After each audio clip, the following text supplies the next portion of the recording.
imagine investing in a mutual fund and then waiting 30 years to get your money back. जी हाँ, ना ही कोई NAV update हुआ, ना ही redemption हुआ, ना कोई क्लैरिटी मिली और अचानक से 30 साल बाद 2025 में हाई कोर्ट का ऑर्डर आता है that they think it's time to close the scheme now. जी हाँ, अब ऐसे में अगर कोई भी इन्वेस्टर इस स्कीम में अपना पैसा लगाया बैठा होता तो उसके मन में ये बात तो जरूर आएगी ना कि मेरे पैसे का क्या, मैंने जो इस XYZ स्कीम में पैसा लगाया है उसमें से कुछ मुझे वापस मिलेगा भी या नहीं। आपको एक बात मैं ये बता दूं कि ना ही ये हाइपोथेटिकल केस है, ना ही कोई मनगढ़ंत कहानी है, ये एक एक्चुअल रियल ट्रू स्टोरी है CRB म्यूचुअल फंड की अरिहंत मंगल स्कीम की।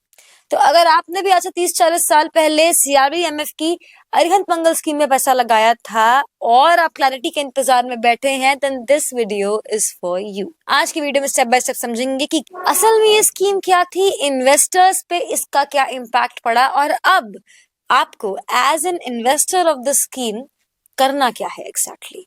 शुरू करेंगे बिना किसी देरी के, वीडियो को एंड तक देखिएगा ताकि आप कोई भी इंपॉर्टेंट पॉइंट मिस आउट ना कर दें। सबसे पहले आज की बात करेंगे, करंट अपडेट को समझने का प्रयास करेंगे। सबसे पहले समझेंगे कि आज की डेट में दिल्ली हाई कोर्ट ने क्या ऑर्डर पास किया है और उसमें कोर्ट ने क्या बोला है। मोटा मोटा कोर्ट ने 3 चीजें बोली है। सबसे पहली चीज कोर्ट ने अपने ऑर्डर के अंदर जो बोली है वो ये है कि जो स्पेशल कमिटी बनाई गई थी जो कि इस स्कीम को वाइंड अप कर रही थी उसे डिसॉल्व कर दिया गया है। दूसरी चीज कोर्ट ने ये बोली है कि इस स्कीम के वाइंड अप होने के पूरे प्रोसीजर की पूरी रिस्पॉन्सिबिलिटी अब सेबी यानी securities and exchange board of India की होगी। एंड तीसरी चीज बोली गई है सेबी को, जिसमें सेबी को ये बोला गया है कि एक स्पेशल सेल बनाया जाए।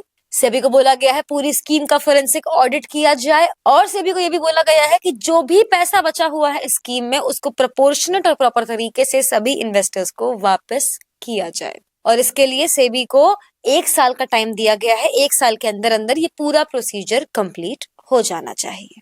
ये ऑर्डर बेहद जरूरी इसलिए भी है क्योंकि पिछले 25 से 30 साल से ये स्कीम कहीं अटक के रह गई थी, लटकाया हुआ था इसको, और अब पहली बार 30 सालों में पहली बार एक सिंगल अथॉरिटी है, एक फिक्स्ड टाइमलाइन है, कंप्लीट ट्रांसपेरेंसी है और क्लियर अकाउंटेबिलिटी भी देखने को मिल रही है। पर इससे पहले कि मैं दिल्ली हाई कोर्ट के इस ऑर्डर को थोड़ा और डिटेल में बताऊं, आइए थोड़ा पास्ट में पीछे चल के देखते हैं कि एग्जैक्टली क्या हुआ था इस स्कीम के साथ और क्यों 30 साल से ये लटकी हुई है। Arihant Mangal growth scheme launch की गई थी 1994 में। ये एक close ended mutual fund scheme थी under the CRB mutual fund. The scheme launched in 1994 by CRB promoter Chain Roop Bhansali collected 229.28 crore rupees from 19,396 investors, including 19,324 individuals and 72 institutional investors during its subscription period from 19th August to 20th of September 1994. अब 1994 में उस वक्त के दौरान mutual funds इतने strictly regulated नहीं थे। जो आज इतनी टाइट रेगुलेशंस हैं, इतने स्ट्रिक्ट रूल्स हैं, इतनी कंप्लायंसेस हैं, वो तब म्यूचुअल फंड्स के लिए नहीं हुआ करती थी और इसी गैप को आइडेंटिफाई किया गया और मिसयूज किया गया। इन्वेस्टर्स ने जो पैसा लगाया उसे प्रॉपरली इन्वेस्ट करने के बजाय प्रमोटर लिंक्ड कंपनीज में डाला गया और ग्रुप के अंदर ही घुमाया गया। 1997 आते आते पूरा CRB ग्रुप कोलैप्स हो गया। और एक बात मैं आपको ये बता दूं कि ये सिर्फ मार्केट लॉस नहीं था, ये एक बहुत ही वेल स्ट्रक्चर्ड फाइनेंशियल स्कैम था। जैसे ही ऑफिशियल्स के सामने ये स्कैम एक्सपोज हुआ, सेबी ने तुरंत एक्शन लिया।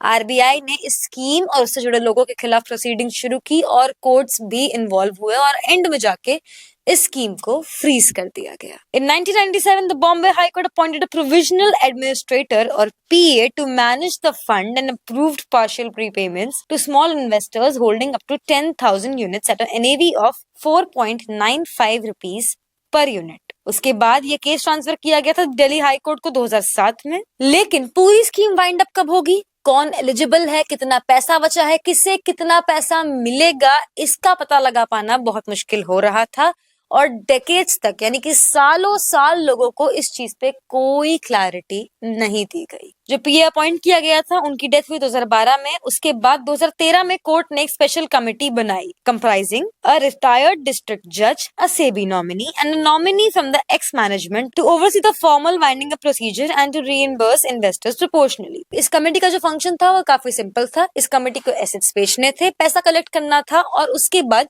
प्रपोर्शनेट तरीके से पेमेंट्स करनी थी। लेकिन यहाँ भी गैप देखने को मिला, यहाँ भी मिसयूज हुआ। कमेटी के कामकाज पर कोर्ट ने सीरियस सवाल उठाए। कोर्ट ने पाया कि कमेटी ने 211 करोड़ के टोटल डिसबर्समेंट में से 131.9 करोड़ यानी लगभग 62% सीआरबी ग्रुप को इलीगली दे दिए, जिसमें भंसाली, उनके रिलेटिव्स और उनकी सिस्टर कंपनीज शामिल थी। जो पूरा डिसबर्समेंट ये हुआ, ये 1999 के बॉम्बे हाई कोर्ट के ऑर्डर के स्ट्रिक्टली अगेंस्ट था, बिल्कुल खिलाफ था। ये कमेटी ट्रांसपेरेंसी मेंटेन नहीं कर पाई। ये सब चीजें 2023 के कोर्ट ऑर्डर के बाद सामने आई हैं। सेबी ने कोर्ट को ये साफ बोल दिया था कि इस प्रोसीजर में, इस कमेटी में कुछ सीरियस इश्यूज हैं, जिसके चलते 2025 में फाइनली दिल्ली हाई कोर्ट ने ये फाइनल हार्ड डिसीजन लिया। अब जो नया सेटअप है वो फंडामेंटली काफी डिफरेंट है। अब कोई थर्ड पार्टी इन्वॉल्वमेंट नहीं है। सेबी खुद स्पेशल सेल के थ्रू सारे रिकॉर्ड्स हैंडल करेगा, फोरेंसिक ऑडिट करेगा, बैंक अकाउंट्स और ट्रांजैक्शंस को वेरीफाई करेगा और फाइनली इन्वेस्टर्स को उनका पैसा डिस्ट्रीब्यूट करेगा। इसका मतलब साफ है, जो पैसा फंसा हुआ है वो पहले आइडेंटिफाई किया जाएगा, गलत ट्रांजैक्शंस ट्रेस किए जाएंगे, पैसा रिकवर किया जाएगा और उसके बाद सही इन्वेस्टर तक उसका हक, जो पैसा उसने लगाया था, उसे प्रोपोर्शनेटली पहुंचाया जाएगा। अब अंत में आते आते एक बात बहुत क्लियर समझ लीजिए, ये स्कीम डेड है, ये रिवाइव नहीं हो सकती, यानी कि इस स्कीम में नए इन्वेस्टमेंट की अपॉर्चुनिटीज नहीं है। ये वीडियो कोई अपॉर्चुनिटी के बारे में नहीं है, ये वीडियो सिर्फ उन इन्वेस्टर्स के लिए है जिन्होंने 1990 में कहीं इस स्कीम में पैसा लगाया था और आज तक रो रहे हैं कि उनको उनका पैसा वापस नहीं मिला है, उनको क्लैरिटी नहीं मिली है। ये वीडियो सिर्फ उनको एक क्लैरिटी देने के लिए है। ये जो ऑर्डर अभी सामने आया है दिल्ली हाई कोर्ट का, ये एक क्लोजर है उस इन्वेस्टर के लिए, गारंटी नहीं है, लेकिन अभी भी इसमें सीरियसनेस काफी ज्यादा है। तो अगर आप या आपकी फैमिली में कोई ऐसा जानने वाला है, कोई दोस्त रिश्तेदार है जिसने इस स्कीम में पैसा लगाया, तो सबसे पहले किसी भी थर्ड पार्टी एजेंट, लॉयर, किसी पे भरोसा ना करे जो आपको आके बोले कि आप परेशान ना होइए, हम पैसा निकलवा देंगे, हम पे छोड़ दीजिए। नहीं, किसी भी थर्ड पार्टी एजेंट पे भरोसा मत करिए। दूसरा, सेबी की ऑफिशियल अनाउंसमेंट्स को लगातार ट्रैक करें, फॉलो करें। तीसरा, अपना डॉक्यूमेंट्स रेडी रखिए, इनकी जरूरत पड़ सकती है, चाहे वो डॉक्यूमेंट्स में यूनिट सर्टिफिकेट हो, फुल डिटेल्स हो, केवाईसी प्रूफ हो। ये याद रखिए कि सेबी जब क्लेम प्रोसेस स्टार्ट करेगा तभी नेक्स्ट स्टेप लेना है। इस स्कीम के इन्वेस्टर्स को जस्टिस लेट मिला,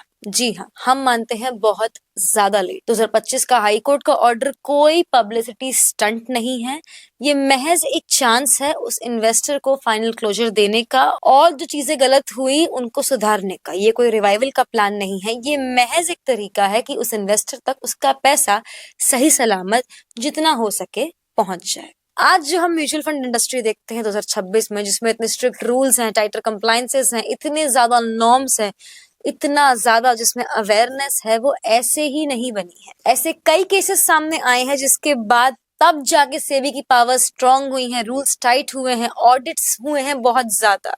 इसीलिए अगर आपके जानने में कोई भी ऐसा इंसान है जिसने 1990 में इन्वेस्टमेंट्स की हैं, आपको लगता है, then please share this video with them. हो सकता है उनको उनका क्लोजर मिल जाए। और अगर आपने भी किसी भी ऐसी स्कीम में पैसा लगाया है जो बंद हो गई है, जिसको लेके आप कंफ्यूज्ड हैं, आपको नहीं पता आगे क्या स्टेप लेना है, कैसे पैसा वापस लेना है, आपके मन में कोई भी क्वेरी है किसी भी स्कीम को लेके, then please drop your queries in the comment section below. Our team will be very happy to get back to you with all the right answers. और जाते जाते सब्सक्राइब करना ना भूलिए, like this video, share it with your friends, subscribe to our channel. जल्द मिलेंगे एक और वीडियो के साथ। Press the bell icon for instant updates.